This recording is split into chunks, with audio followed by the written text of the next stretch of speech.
President, I seek leave to make a brief explanation before addressing a question to the Minister for Aboriginal Affairs on the sacred Mound Springs of the Arabana people. Is leave granted? Leave is granted. Thank you, Mr. President. There are two stories to tell regarding the sacred Mound Springs of the Arabana people, according to the Antar website. These are the springs around the region of Lake Eyre, known as Kati Tanda, in far north South Australia. They were described by early European settlers as mound springs, these physical features of the landscape being natural outlets for the pressurised groundwater of the Great Artesian Basin, one of the largest of its kind in the world. That story, of course, is thousands and thousands of years of the Arabana people living there with a supply of potable water that, quote, provided the environmental basis for a rich and multi-layered transport and communication corridor through otherwise inhospitable desert country, the region being rich in songline history and archaeological evidence indicating that it was a centre of interconnected trade routes that crossed the nation.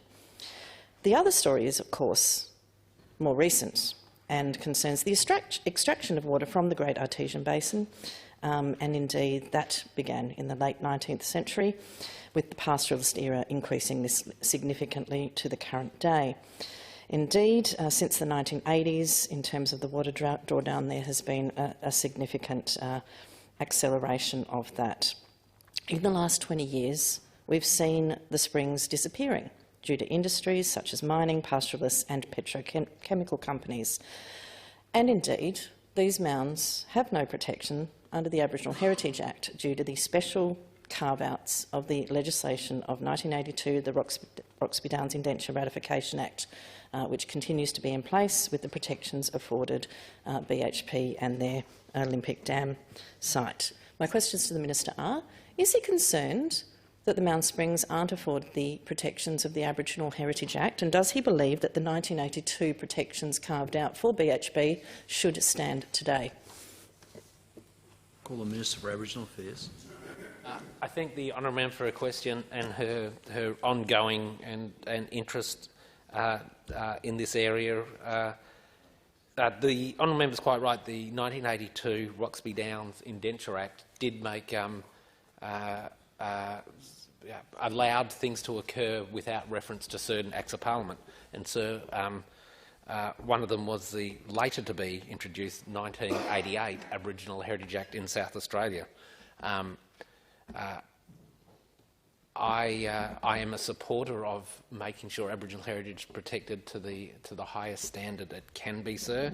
I know that the issue of protection of Aboriginal heritage had quite a large spotlight shone on it in the wake of the Yunkin Gorge rock shelters being demolished in Western Australia.